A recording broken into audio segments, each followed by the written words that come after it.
Hi guys, it's Jimmy. Got another Porsche 912 update. So today's video is just about where I'm at with the engine and what my plans are for the car once it's complete. So with the engine, I've got it all pulled down. I've ordered all the parts that I think I need. There may be a few little bits that I've forgotten. It's got a new set of heads coming. It's got a big bore kit. Got all the push rod tubes, new push rods, all the different seals you need, electronic ignition coming, new set of leads, better coil pack, exhaust system, new oil cooler. The list actually got pretty big. And then as for the actual car, I've done some interior upgrades and some mechanical upgrades on the actual car as well. So you can see I've put new RS style door skins, and I was concerned about going completely black on a sand beige car, but you can see the other side's closed because the dash is all black. It wraps around really nicely. These can be challenging to do. You just got to take your time. You got to sort of mock fit them a few times, make sure you get them in the right spot, get them aligned correctly, and before you start cutting holes in them. And then also try to line up your handle and your door pull to line up sort of nicely with your window winder. I think I've done a great job on them. Linkage has been done on the gear shifter, so that's all nice and tight. And just little things like these were all cracked, so they've got new rubbers on them now. And then I'll end up I'm going to get these retrimmed, and then I'll probably do the A pillar. I'm going to retrim these, tidy up the interior a bit. I'll retrim these ones as well. Maybe neaten up the carpet a bit, like the rails on the doors. I'll just keep going through all those things. So yeah, so I'll once I've got all the pieces in, which I bought a lot of all the engine stuff I've bought from Heritage Parts UK and from SMC.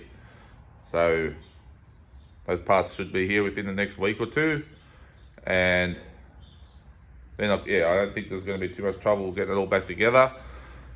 And once it's all back together, everything's pretty much sorted on this car. The only thing that I won't have touched is the suspension, but the suspension's really good, so I don't want to touch it. If it starts to present an issue, then we'll worry about that.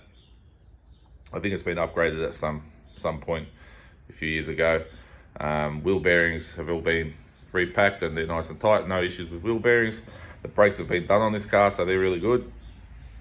I do have turbo tie rods to put in the front end, although the steering feels quite good on this car, so if it improves it more, that'll be a plus.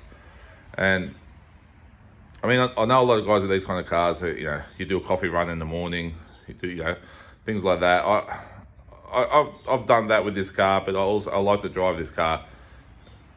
I like to drive it a bit harder. Like we've got a famous ocean road here. It's called Great Ocean Road, and I've taken it down there, and it was great fun. So that was one of the last drives I did where I thought I'm going to rebuild this car and make it even more fun. So I like to do that. I like to take it up through the hills, anywhere where you can find some corners and have a bit of fun. So yeah, between evening cruises and coffee runs and doing some morning blasts down the Great Ocean Road, which are great. That's the ultimate coffee run. Spend a couple of hours getting down the coast and park it up, let it cool down a little bit, have a drink, have a chat, head back.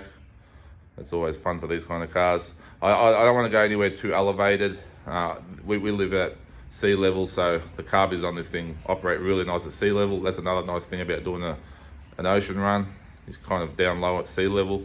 When I do take it up into the hills, you can feel it start to suffer, so I wouldn't want to go too high in elevation because they're only low horsepower cars, so once they start to suffer, it's not as much fun to drive. But that's what this car does. And then I'll do another video. I'll run you through my other cars and each of them has their purpose.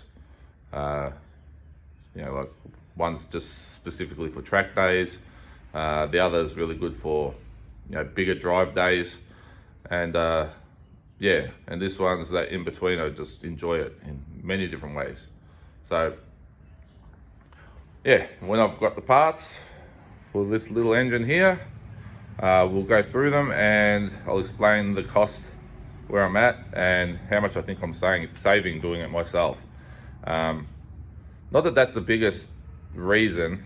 I just like doing it myself. I like knowing where the motor's at instead of ringing the mechanic every week and having no progress and taking a long time. And yeah, I just like to, I'm very glad I'm hands-on and doing it myself. All right, guys, till next time, have a good day.